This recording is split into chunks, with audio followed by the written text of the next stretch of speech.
This is CGTN, China Global Television Network.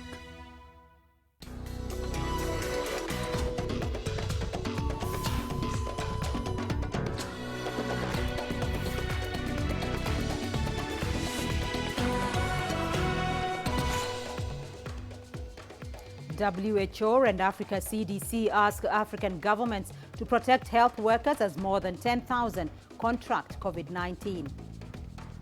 Zimbabwe locks down Harare to forestall planned protests over economic hardship. And African victims of human trafficking find a new home in Rwanda. This is CGTN. Hello and welcome to Africa Live with me, Beatrice Marshall, in Nairobi. We'll bring you the details of those stories in just a moment, but first, here's Hannah Vivier with the day's business headlines. Hannah. Thank you, Beatrice. Here's what's coming up in business later on in the program. South Africa's Reserve Bank plans bond reverse purchases to manage liquidity. And car sales in Tunisia dropped by a record 90%. We'll have those stories later on in the program, but for now, your current affairs with Beatrice. Hannah, thank you. Well, let's begin with a look at the COVID-19 numbers in Africa. The continent has recorded over 900,000 cases. Over 500,000 people in Africa have recovered from the disease. The continent's death toll stands at over 19,000. The World Health Organization and the Africa Centers for Disease Control have urged African governments to do more to protect health workers fighting COVID-19. More than 10,000 medical personnel in 40 countries have contracted the coronavirus so far, and there are fears many more could be infected as cases on the continent rise rapidly. Coletta Wanjohi reports from Addis Ababa. On the front line of the outbreak, every day these health workers come into direct contact with people infected with COVID-19. But as coronavirus cases appear to spread fast across Africa, there are warnings from officials that the risk they face is increasing.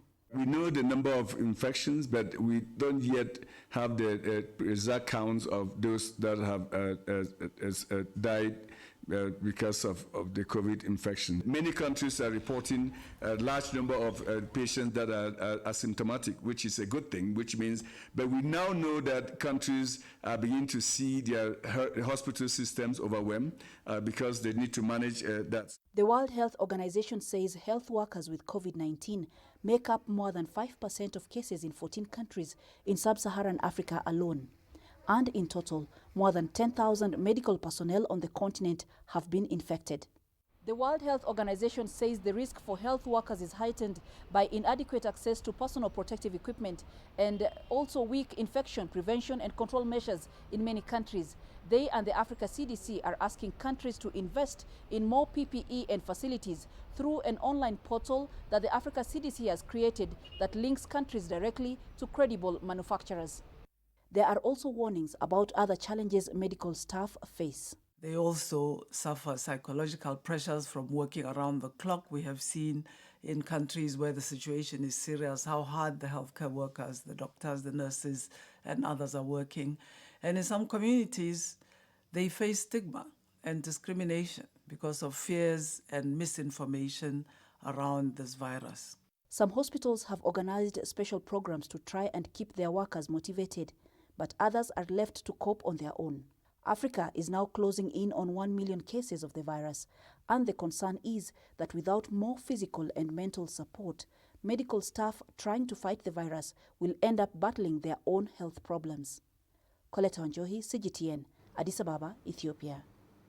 To some positive news now. Kenya will reopen its airspace to international flights on Saturday. The country has excluded the US and the major European nations from a list of countries whose nationals will be allowed into the country. A protocol guiding the resumption of international flights only has Canada, Switzerland, Japan, China and South Korea outside of Africa in the list of 11 countries whose citizens will initially be allowed into Kenya. Authorities developed the list based on the intensity of coronavirus cases in specific countries. Passengers will be required to have certificates indicating that they had tested negative for COVID-19 and their body temperature should not exceed 37 degrees Celsius. Anti-government protests failed to take off today in Zimbabwe after most people stayed at home, leaving most parts of the capital Harare virtually empty. CGTN's Farai Mwakutuya has the details. On a day that anti-government activists had rallied people to fill up the streets to demonstrate, many of them were deserted. Most of the people here were security personnel ready to quell any disturbances. In the days leading up to July 31st, the police, the army, the ruling ZANU-PF party, the government and the president all issued stern warnings against participating in any protests, and that may explain why many did not even attempt to leave their homes. The failure has also been attributed to the fact that the protest call was mostly visible on social media. It's a delicate balance of a flop and fear. There is a modicum of fear amongst the populace, given the fact that there has been a curfew that has been imposed in the name of COVID. And here and there we have heard and seen reports of military guys beating people in shopping centers, in bars, etc. So the people really know what will befall of them if they go into the streets. But on the other hand, it's also a flop in that you do not call for a protest on Twitter. We don't see the commanding in the front, the commanding line. We don't even know what are we really marching for, rather than a hashtag claiming ZANU-PF should go. The protest had been called against a backdrop of a worsening economic situation characterized by rising inflation, now at its highest level in 10 years. But the government claims they are an attempt, backed by some foreign nations, to unseat it. No, ZANU-PF cannot also hide under the veil of regime change, because ZANU-PF has got the mandate to deliver the essentialities of life. With the hospitals totally closed down, with the medical facilities without medicine, we cannot talk about sanctions. What is it that ZANU-PF can do? The governing party blames illegal sanctions and economic saboteurs, whom it's vowed to deal with, for scuttling efforts to repair the economy. Farai Mwakutuya, CGTN, Harare, Zimbabwe. Well, in addition to its economic challenges, Zimbabwe is facing another crisis. According to the World Food Programme, the country is set to face a hunger crisis. The WFP says the COVID-19 pandemic has worsened the situation. It is calling for international support, as it will only be able to reach 700,000 out of the 1.8 million people it had aimed to help. In Zimbabwe, where 60% of the population is projected to be food insecure by the end of the year, the World Food Programme today appealed for an additional $250 million. WFP said that the already severe hunger crisis is being exacerbated by the COVID-19 pandemic. WFP is calling for international support to prevent what it calls a potential humanitarian catastrophe. A nationwide lockdown has led to massive joblessness in urban areas, while hunger in rural areas is on the rise, due to the return of now unemployed migrants to their villages and the absence of vital remittances. The world's latest global navigation system, China's BeiDou 3, is now online. The BeiDou 3 was officially launched by Chinese President Xi Jinping at a ceremony in Beijing. Su Yuting has more.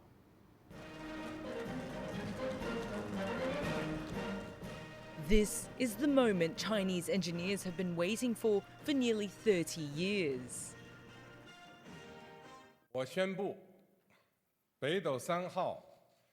I declare the BeiDou 3 global navigation satellite system is officially launched.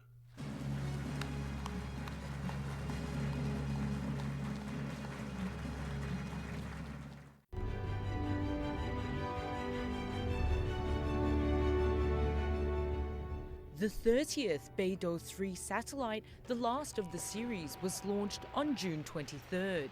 It completed the country's domestically developed navigation satellite constellation. The mission of the team now shifts to maintaining a sound and reliable operation during the satellite's service life of 10 to 12 years. The launch ceremony means an important promise from the BeiDou system. We will provide global users with continuous and stable service. I am very proud to take part in this project. China began to construct its navigation system named after the Big Dipper in the 1990s. BeiDou 1 was completed and put into operation in the year 2000, covering China and several neighbouring countries. By 2012, BeiDou 2 had superseded the first generation with 14 satellites serving much of Asia and Oceania. But BeiDou 3, which has 30 satellites in 3 different orbits, expands its regional navigation system into a global network. So far, the BeiDou system has been widely used in transportation, agriculture, forestry, fishery, hydrological monitoring, meteorological forecasts, and even disaster relief. And a senior official says there's an even more ambitious target. Building a more general, smarter, more integrated state-level positioning, navigation and timing system by 2035, which can be used from deep space to the bottom of the ocean, from outdoor environments to indoor environments. The BeiDou system boasts high-precision service at the meter, decimeter and centimeter levels. China's Big Dipper is expected to serve the world and mankind with stronger functions and better performance. Nicole Ng, CGTN.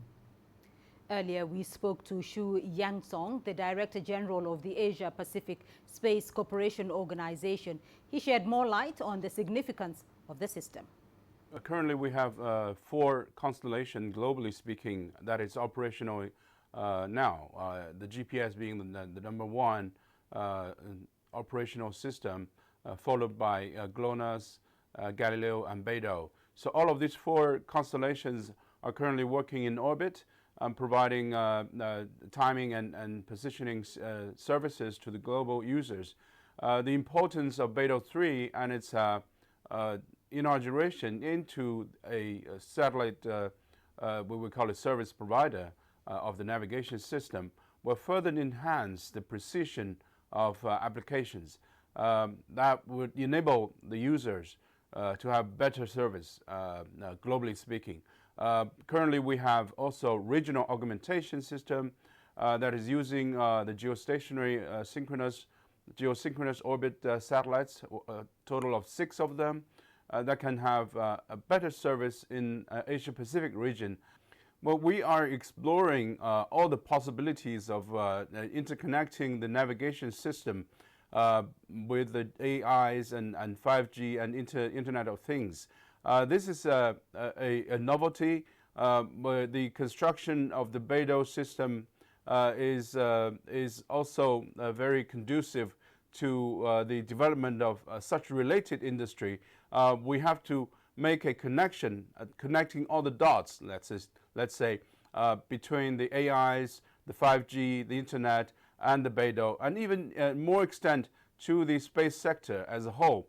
As I continually preach that the idea of combining all the space infrastructures into an integrated system, by that we mean telecommunications, navigations, and remote sensings should be combined in a systematic way.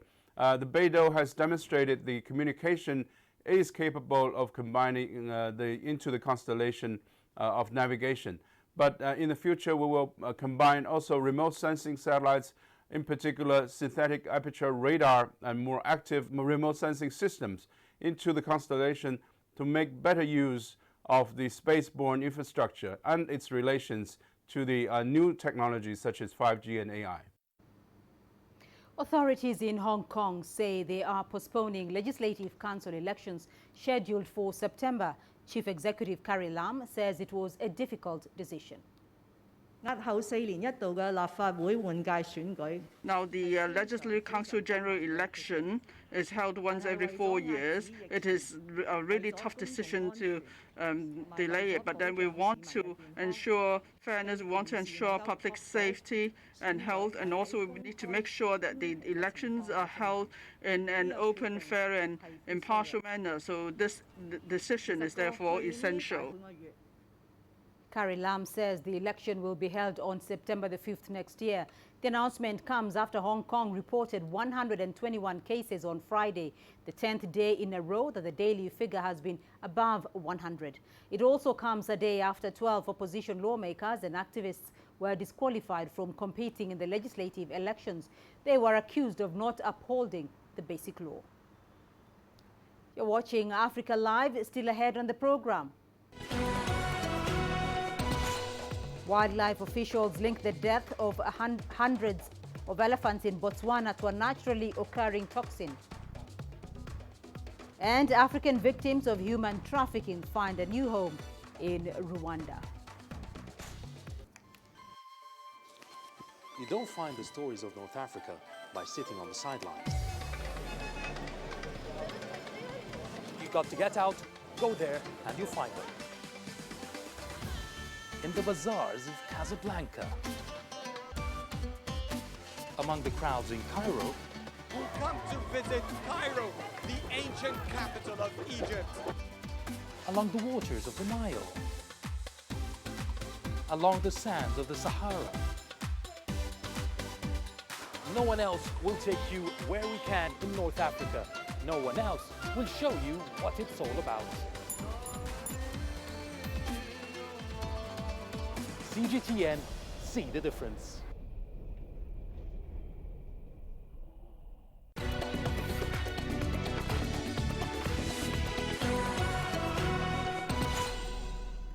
Small groups of pilgrims have performed one of the final rites of the Hajj in Mecca.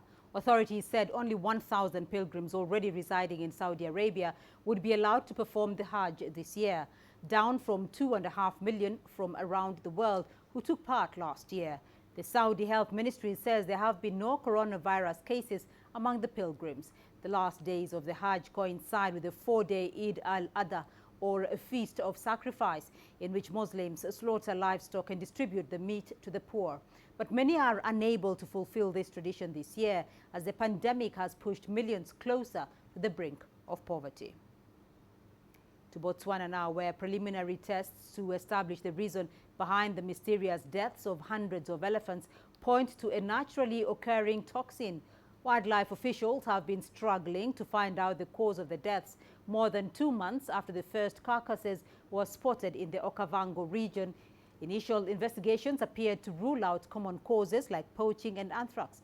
The government has sent samples to laboratories in Botswana, South Africa, Zimbabwe and the United States for tests. The director of the Department of Wildlife and National Parks in Botswana, Cyril Etaulo, says it is highly unlikely that an infectious disease is behind the shocking deaths of at least 281 elephants.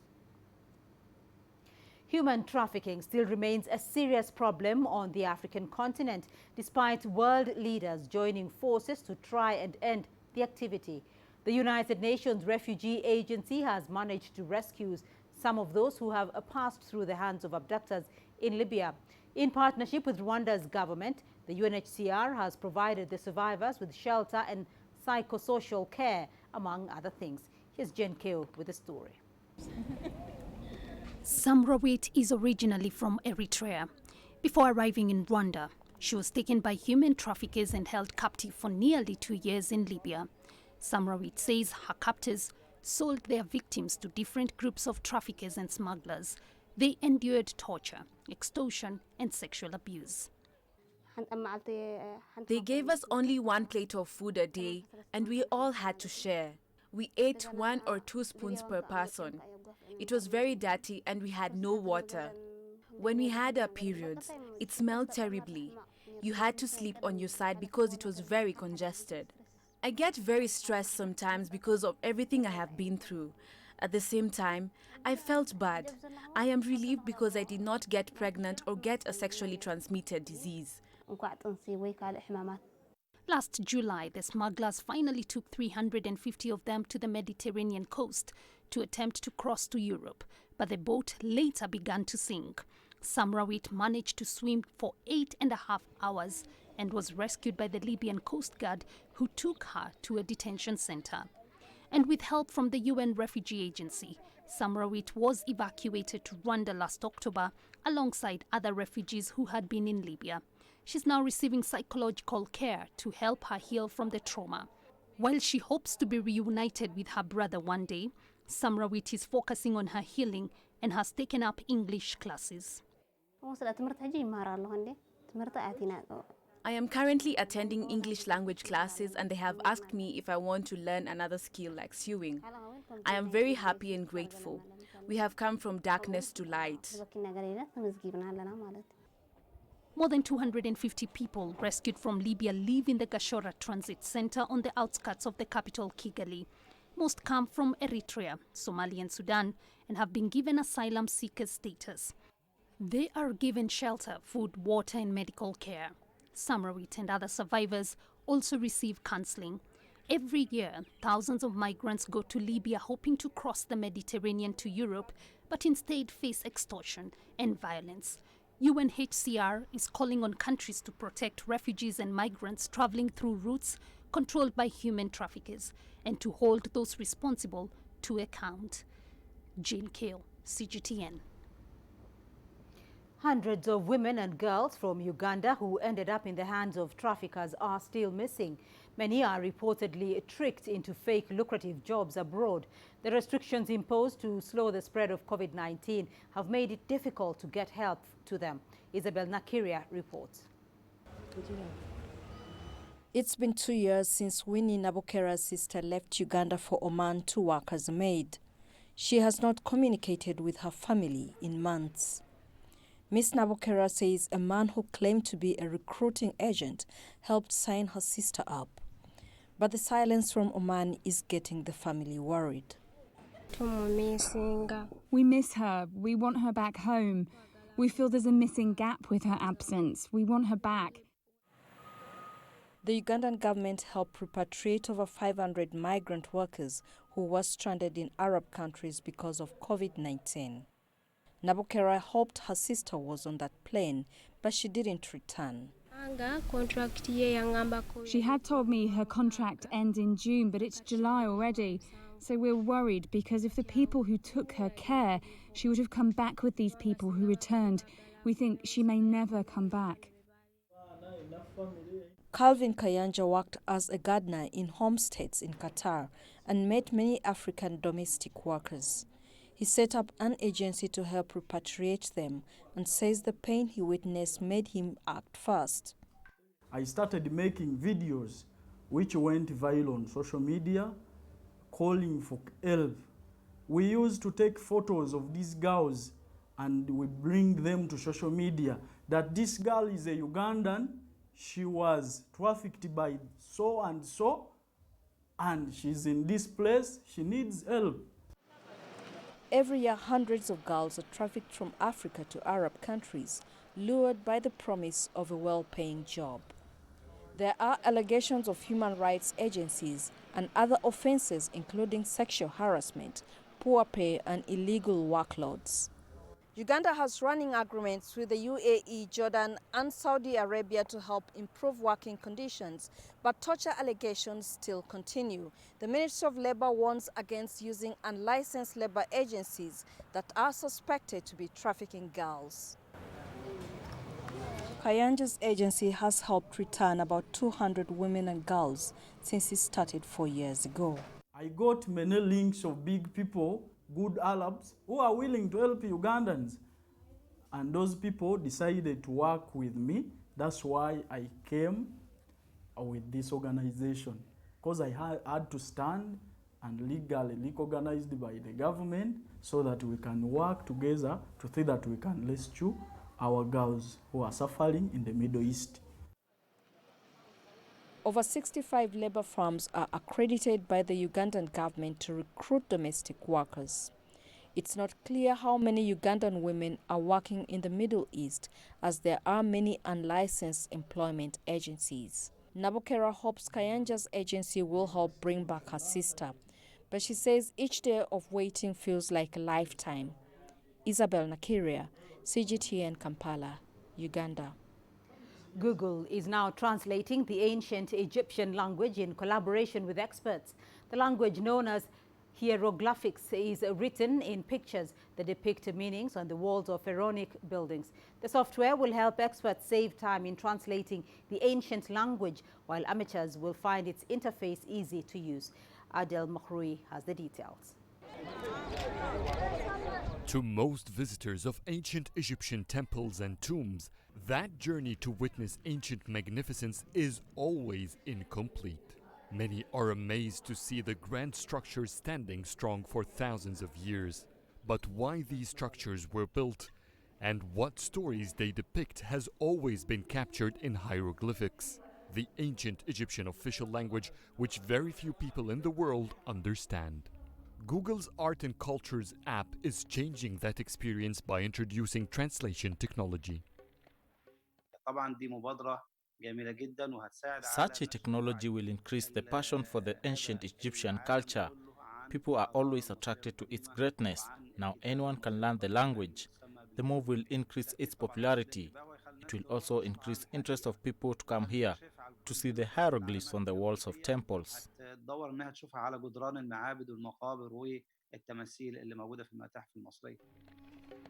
Fabricius is the name of Google's new tool to decode ancient languages. It uses machine learning and artificial intelligence to improve its translation of ancient Egyptian inscriptions. So the technology is expected to get better as more as people use it to decipher hieroglyphs. Translating the ancient Egyptian language is not simple. That's because it can be written from left to right, top to bottom, or the other way around. And usually it's challenging for experts to read because it has been handcrafted, so shapes could vary greatly. That is, if they are still in perfect condition. When it comes to common phrases or words, there are no difficulties in translating them. When it comes to technical words or things that depend on context, there is a challenge. In any case, we will not be able to pronounce ancient Egyptian language. We are still guessing how the language was voiced. They are pictures taken from life and give meanings, something like emojis today. Through the software, users can upload photos, trace shapes, or select pictures engraved on Egypt's ancient treasures. They can also translate the language to and from English and Arabic, which could be appealing to many Egyptians. While experts are concerned about the accuracy of this technology in translating hieroglyphics, it might be very popular among amateurs. At least they will be able to decipher the hieroglyphic inscriptions on the walls of the temples they visit. Adel Mahroui, CGTN, Cairo. China's first ever civil code will come into effect next year, aimed at better protecting the civil rights of over 1.4 billion citizens. CGTN's Liu Yang tells us more about the impact of its key provisions. Is known as an encyclopedia of Chinese society, the largest of the country's basic laws. According to the China Law Society, the code has 6 individual sections that deal respectively with real rights, contracts, personality rights, marriage and family, inheritance, and tort liability. Experts emphasize that the independent section on personality rights is a way of sharing China's experience of protecting publicity rights in the high-tech era with the world. The need to protect personality rights has risen in the internet and high-tech era. In recent years, the number of online infringement cases has increased, and we have no stipulations for privacy under the current law. The introduction of personality rights provides a clear basis for the administration of the law enforcement and justice. For the first time, the Civil Code strictly prohibits illegal photography, voyeurism, unlawful entry into other people's residences, and harassment. The Civil Code comes as society faces new challenges caused by increasing urbanization, environmental issues, and new technologies such as AI. It hopes the legislation can also provide a framework that contributes to the global drive to protect the rights of people. Experts say the punitive damages for intellectual property rights stipulated in the Civil Code are of great significance. The code provides the basis for the application of laws governing the emergence of new forms of IP rights infringements, especially in patent and trademark law. An essential feature for punitive damages is that the application of compensation in excess of actual losses enables the victim to make the perpetrator pay a high price for their actions,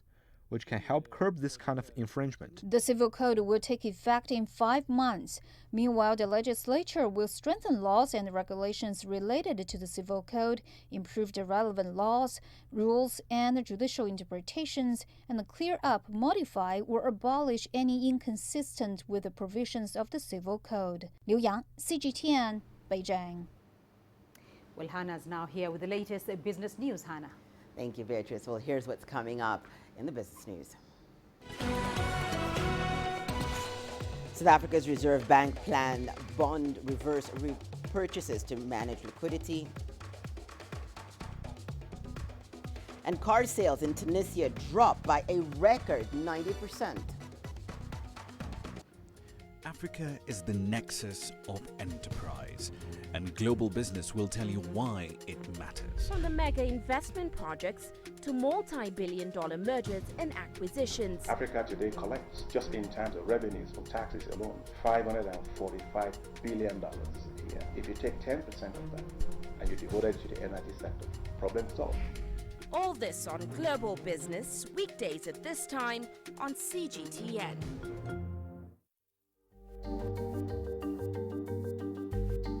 Africa Live. Find your voice.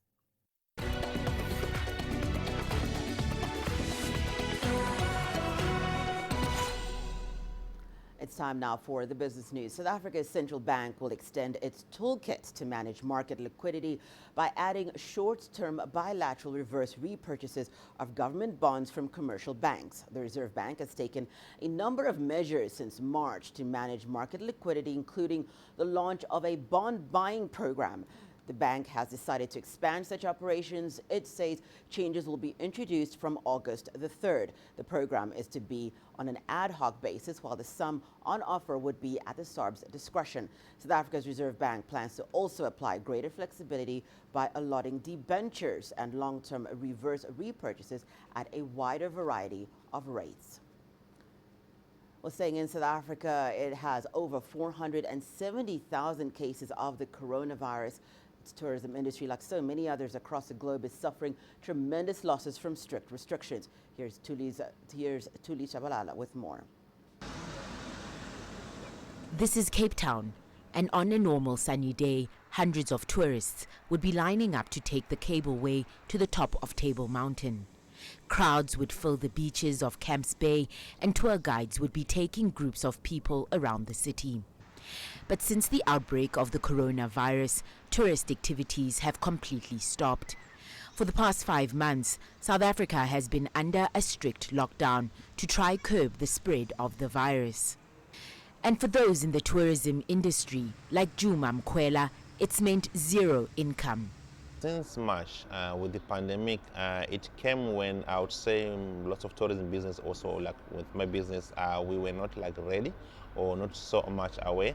And also, even if we were told that this is what's going to happen, we have to shut down, we thought maybe this thing was going to be just like for a couple of weeks, then it disappears, then we'll get back to normal.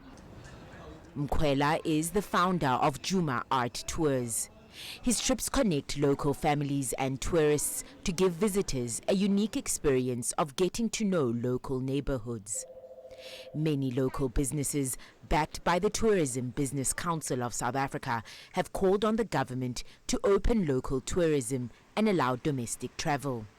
I don't see the reason of closing domestic tourism, because if the government could resume domestic tourism, it is going to give an advantage for people to start also understanding tourism, and also it's going to give an advantage for people in tourism to practice, like how are we going to take care of the international visitors when they come.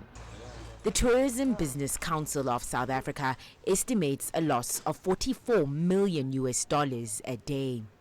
And it accounts for about 113,000 jobs in Cape Town alone, and that includes both direct and indirect, because tourism is a value chain of services. And based on our study, it looks like there's about 90,000 jobs at risk with the continued lockdown. The South African government has not yet provided any dates for when the lockdown will be lifted or further eased. The only way we're going to get through this is for government and business and communities to work closer together in the recovery. And I think also there's a great opportunity for us to reset a lot of the imbalances we've got in society. And I think this is also an opportunity for us to rectify a lot of those wrongs. I think this is also an important time for us to be able to transform the industry and not just talk about it. South Africa has prompted the International Monetary Fund to approve a $4.3 billion emergency loan to the country. The money will go towards addressing the challenging health situation and severe economic impact of the COVID-19. Tuli Shabalala, CGTN. The COVID-19 crisis has upended vehicle sales and has left car dealers in Africa struggling to offload their stock. In Tunisia, car importers and dealers say the health crisis and the general lockdown has devastated the sector as they've lost more than 90% of their usual sales and activity. Here's CGTN's Adnan Shuashi with more details. Bassem Loukil is the founder and CEO of Loukil Group. It is one of the leading car importers in Tunisia and North Africa. He says that sales have stopped for almost 10 weeks. Consequently, stocks in some car segments are very low because the supply chain was abruptly broken during the months of March, April and May. Loukil says that access to credit is extremely limited while the cost is really high. Today, in order to really pull this segment of the economy out of its crisis and stagnation, we really need to look at some special measures. One, to help consumers fight the price increases, and that will be by reducing or eliminating the 15% consumer tax. Why not revising the VAT from 19.3% to maybe 12% in order to compensate the increase in price due to the devaluation of the Tunisian dinar. Most European manufacturers make and buy their car components in Tunisia. This vital industry, which employs more than 63,000 people, has also been greatly affected by the coronavirus crisis. Our exports of car parts to Europe total 1 billion euros per year. And therefore, in order to maintain that growth and maintain that exchange with the European car manufacturers, we also need to look at how we can entice sales and maintain at least a minimum of 42 or 40,000 new car sales per year. The president of the National Union for the Import and Sale of Cars in the North African nation says that if the crisis persists, the whole industry could be devastated in the next few months. The COVID-19 crisis has devastated the automotive sector. The sales are the lowest in decades. Only 118 cars were sold in May for all car importers. We've lost over 90% of our activity. This is unprecedented. Tunisian car importers are calling on the ministries of trade and finance to give incentives to car dealers in order to preserve existing jobs and to limit the impact of the coronavirus crisis.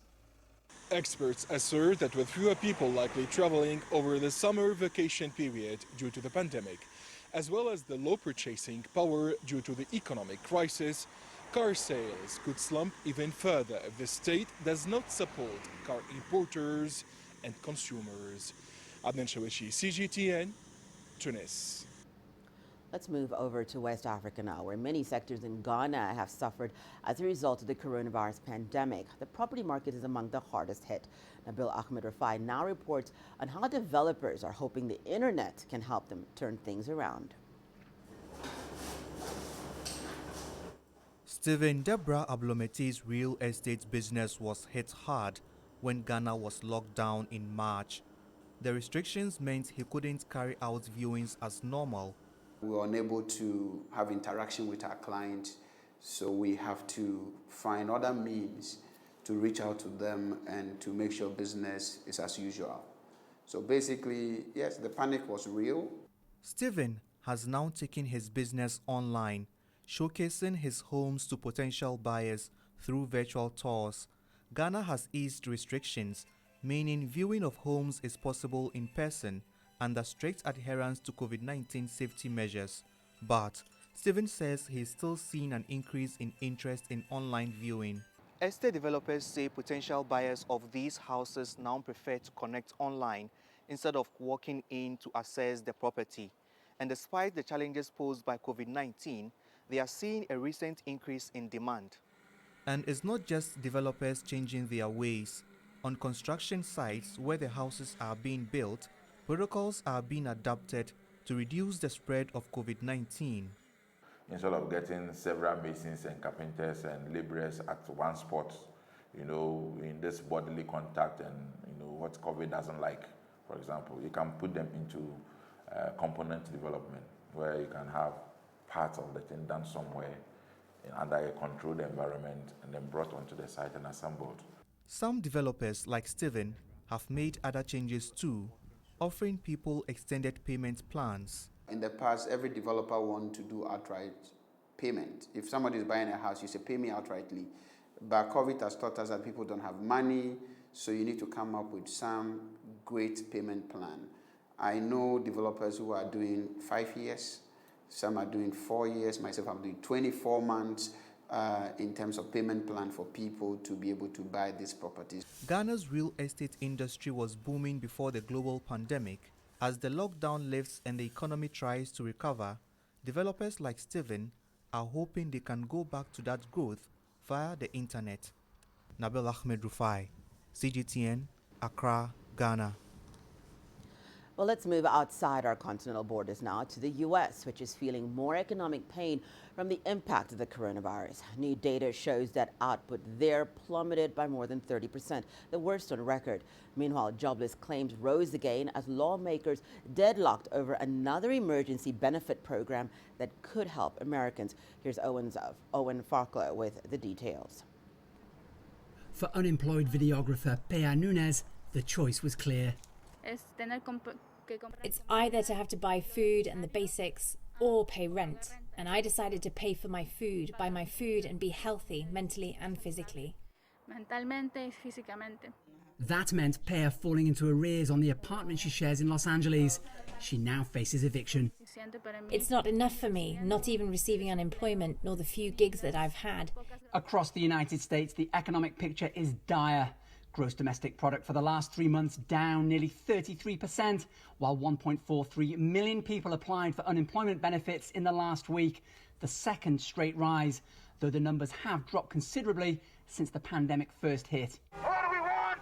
No evictions! But for more than 30 million Americans trying to survive on extra unemployment benefits included in a $2.2 trillion economic rescue package, there's another sting in the tail, because those $600 a week top-up benefits from the federal government are due to expire on Friday, and Republicans want them reduced to $200 in a follow-up stimulus plan. Medical bills are just outrageously coming in. Aisha Brown desperately needs all the money she can find after spending a month in hospital with COVID-19, partly in a medically induced coma. This really got harder for us because it was like, how are we going to pay this? Republicans argue that under their new stimulus proposal, they would offer a one-off $1,200 payment and taper federal benefits as individual states introduce support for up to 70% of lost income. Democrats say that won't be enough.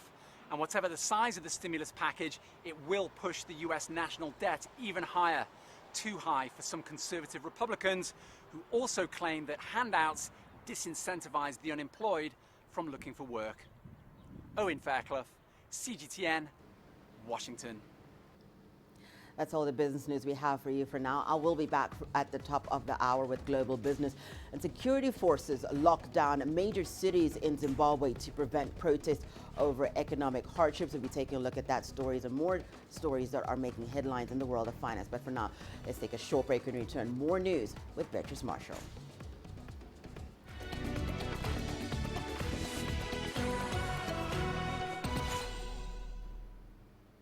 And we head off to Kenya's capital, Nairobi. You'll find a man with quite the wardrobe.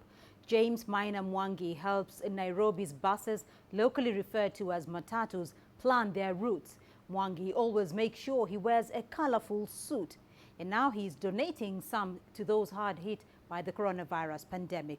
Here's Asta Tal with more. 25 years ago, when James Maina Mwangi walked down the street, he would attract curious stares. Back then, the streets of Nairobi were full of people wearing brown or black suits. But Mwangi says he always knew he would be a star, so it was only natural for him to stand out with his colorful suits.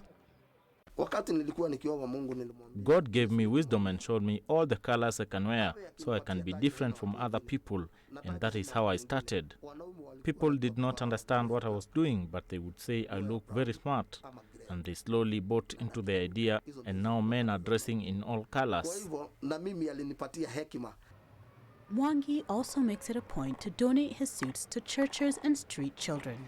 He encourages the rest of the world to join in his giving spirit. So I'm asking all people of goodwill to join me in supporting street children and orphans, as there are too many problems now due to COVID-19. Money is scarce in the country. In his neighborhood, he has become well known for his fashion sense and generous spirit. He always comes out in a different suit every day, and sometimes even assists us when in need. We appreciate him for that. COVID-19 has meant Mwangi has had to add a mask to his daily outfits, but nothing will stop him from keeping hold of his self-proclaimed title. There is no one yet who can dress like me. I believe in Africa and the world I am the best dressed. A bold statement from a bold man who also encourages others to dress vibrantly. Astatal, CGTN. Let's now take a look at your sports news. Here's what's coming up.